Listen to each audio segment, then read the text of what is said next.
Hello. This is going to be a little bit different video today. I thought I would take my story that I've gone through when it comes to, that was gross. That was a sprinkle on my tooth. Wow. Okay. All right. I was going to take what I've gone through and use it to spread a little awareness to those who are going through domestic violence. And if you are, man or woman, you've got to find a way out. If they hit you once, each time they hit you, it will get worse. They will hit you harder and harder. Now, I know how hard it can be when you're truly in love with someone. And people all around you just expect you to just, just magically, oh, okay, just like you're not in love, and just like it's just easy, and it's not. It's so much harder than that. Not to mention, when you're in, man, I'm speaking to men and women because men and women both go through this, okay? But when you're in that kind of situation and they're threatening to kill your family members if you leave, and your children, what do you do? And there's so many people going through that.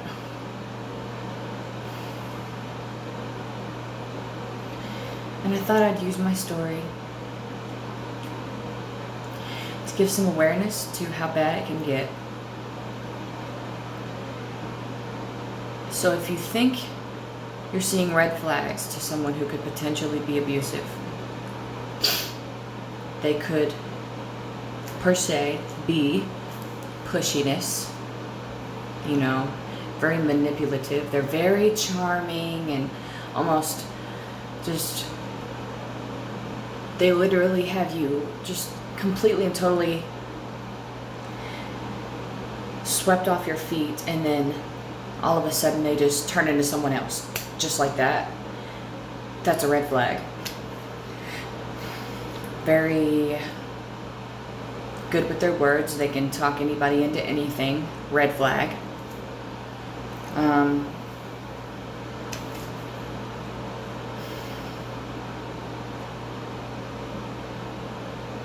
Somebody who, there's just so many red flags. Just do your research. Do your research. It never can hurt to do your research, I love all of you, and I don't care what your pasts are or is. I love all of you.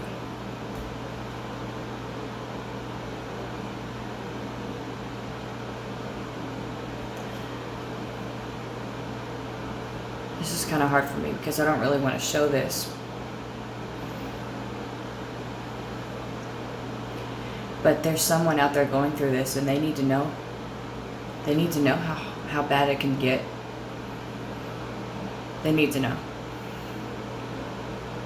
During a 5-day period, which I've mentioned this a couple times before, I was literally tortured, sodomized, raped, beaten, and burned, and held captive over a 5-day period. I had 3 different knives held to my neck, and each time it was held to my neck, it was way over, or at least right at the cusp, somewhere in between, of 8 hours.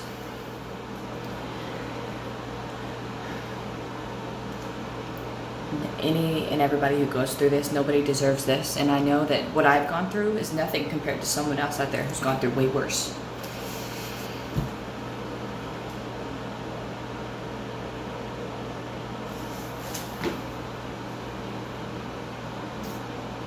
This happened 9 years ago.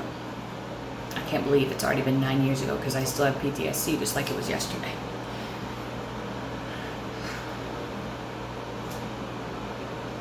But awareness needs to be spread about this. Because it's not okay. It's especially not okay to enjoy hurting others. When this was happening to me, it was a certain feeling of enjoyment I saw in them when they were doing this to me. My crying and begging for it to stop was seducing them. And I mean that. Physically and mentally, it was seducing them by my begging them to stop.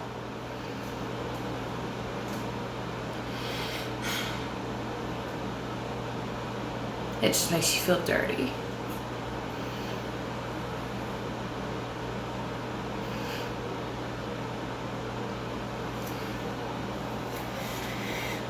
Somebody needs to see how bad it can get. So that's why I'm going to show these. And I have them because if my children ever end up with someone like this, they need to know what can happen. And I pray to God they don't. I pray to God they don't. Nobody's too good to get manipulated by one of these evil people. There's evil people. Oh yes. They can change through Christ. But there's evil people. And if they haven't turned their life to Christ, I pray that they do. In Jesus Christ's name, I pray they do. Okay. These are pictures that were taken when this happened.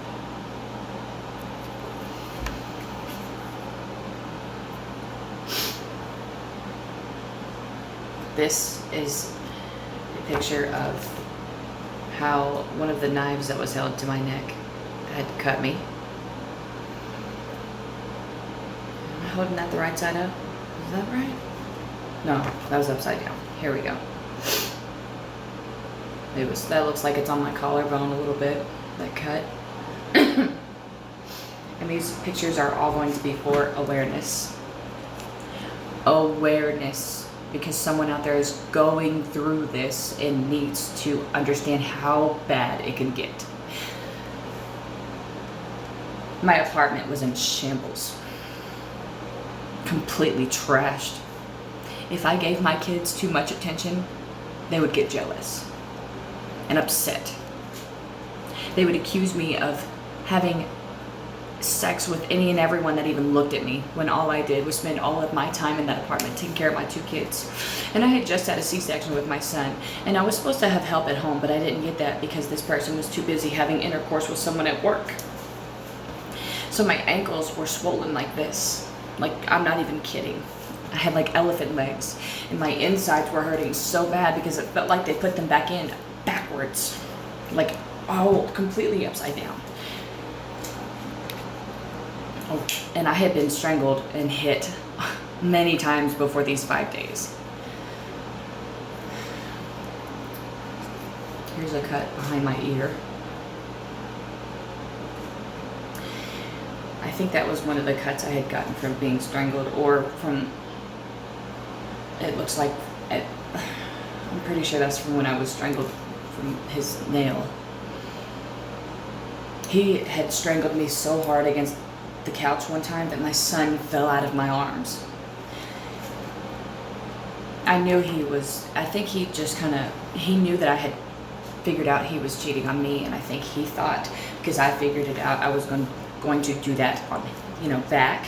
But when I'm in love with somebody, if they are cheating on me, I don't automatically find enjoyment in the idea of cheating on them, because if I am in love with someone, I have invested my soul, time, and energy into it, so I don't have the ability to go mess with someone else if I'm in love with you.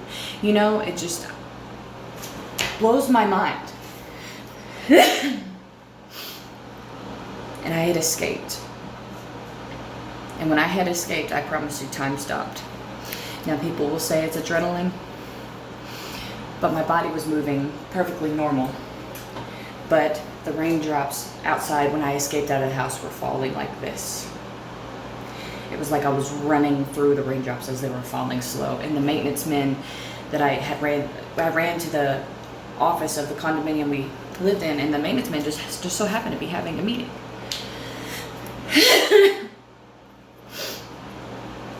That was God, who literally, I had tried to escape over and over and over. And every time I did, he would take me by my hair and pull me back. But this time he was cornering me. And I was like, are you going to hit me again? Because my face hurt so bad. And he was like, I don't know, am I? And he accused me of doing the most off-the-wall shit. Like, he kept butt dialing someone and accused me of having them call him and listen in to us. And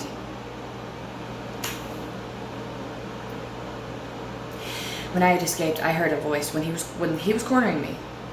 Something, which I know was God. That was God. I know now. Something said, and I knew then too, something said, go.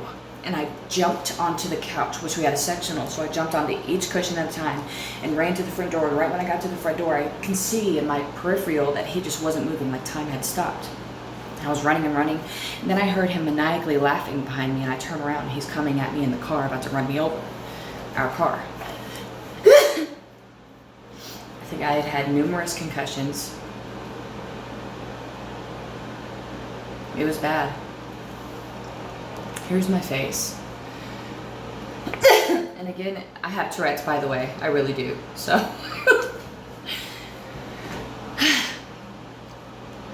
It could have been worse. That right here is where he was aiming for my eye with a cigarette. And my eye had just so happened to blink. That's this eye right here. It's this eye. It's right here. You know, that itches sometimes every now and then. It's weird.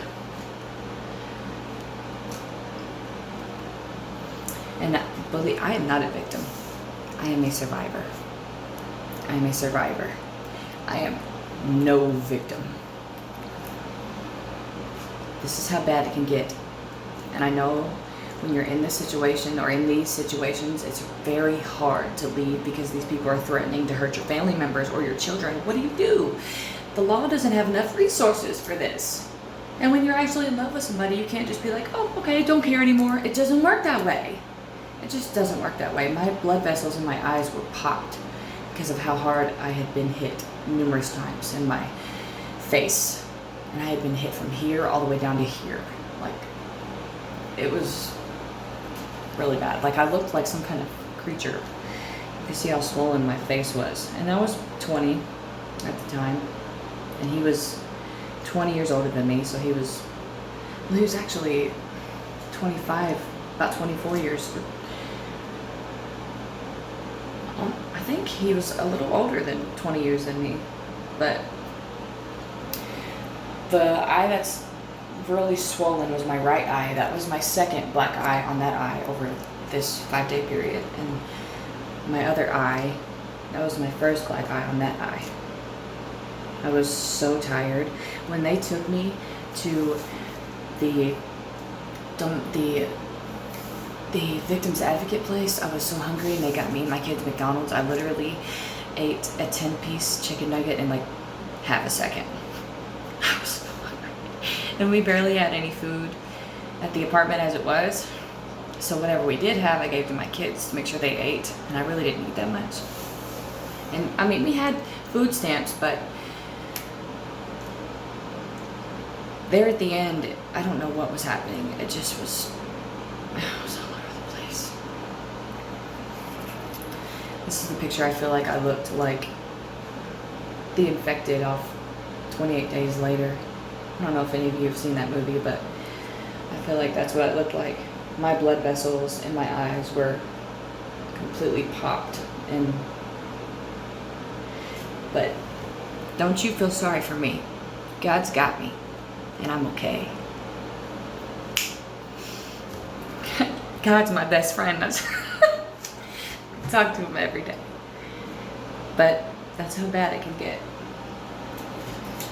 If you are in a situation and you are being abused, pray, pray, pray in the name of the way, truth, and the life, Jesus Christ. Anybody going through a situation that is similar to this, then, now, or in the future, any of these traumas that I may endure, have endured, or am enduring, please give them peace, comfort, and a breakthrough out of it. In Jesus Christ's name I pray, amen. It can get this bad. I had no clothes on except for a pair of jeans, this and that. I wasn't allowed to put any clothes on During those 5 days, I was cold. I wasn't allowed to eat, sleep, drink, use the bathroom. Yeah, I wasn't allowed to sleep. He was also forcing me to smoke crack, and it was the most I was puking up foam. And he handed it to me again. He said, "Here, bitch, hit this, or I'm going to." When I was being sodomized, I was screaming and crying, and it hurt so bad. And I got punched in my kidneys while it was happening. And when I was being raped, he said, "I'm gonna fuck you up some more when I'm done." Like, he was accusing me of doing all these off-the-wall things. And I think he was insecure about himself. I know he was insecure about himself, and he was upset that I had caught him cheating, and it just became... It's like, I enjoy being loyal. It's the only thing that gives me peace, knowing I have never had someone really be loyal to me. So if I can be loyal to someone else, it at least gives me that. If I can't have any loyalty, then at least I can give it to someone else and know, well, at least somebody can have loyalty. But it's like, it made the betrayal worse. I don't know why, but you can see how, like, in this one, I have house shoes on, and I'll tell you why. It's because during the 5 days he was doing this, he had forced me to go to a gas station with him, and like he made me leave my children at the house alone, my 3-month-old son and my 2-year-old daughter. Okay, we went to a gas station, and I was like, fuck. I was all beat up, and when we had pulled up there was this guy. I remember he was parked next to us, and he was like saying something about how you shouldn't hit women. And the guy who did this to me, my ex, he was like, and I'm not saying the N-word, I'm not trying to be disrespectful, this is really what he said. He said, "You ain't gonna do shit." That's what he said. And he walked out of the car and went into the gas station. And he left his door open, and I was like, I don't want to get out of here. I just want to go. I just want to escape. I just want to leave. And I thought, I wanted to get away. And I ran.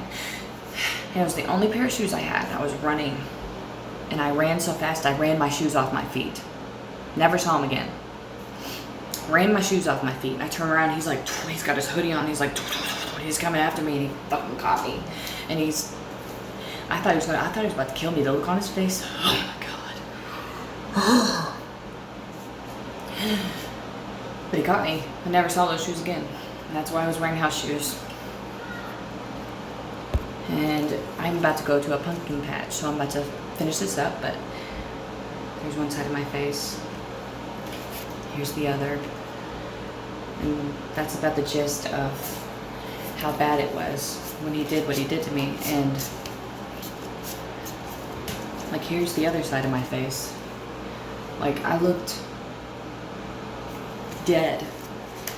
And if you are in a situation like this, and he was not wanting to spend any money to be able to take our clothes to a laundromat, so I was hand washing clothes for a grown-ass man, a grown-ass woman, and 2 kids. That includes jeans in a bathtub for a month. And I had sores all over my hands, and the house was just ruined. And if any of you are in this kind of situation, please leave. He cracked my head open with a cell phone. He took a cell phone and went bam, cracked it open right here. And it had, like, I could fit my fingernail and some of my finger in the hole in my head, and it had kind of scabbed over, but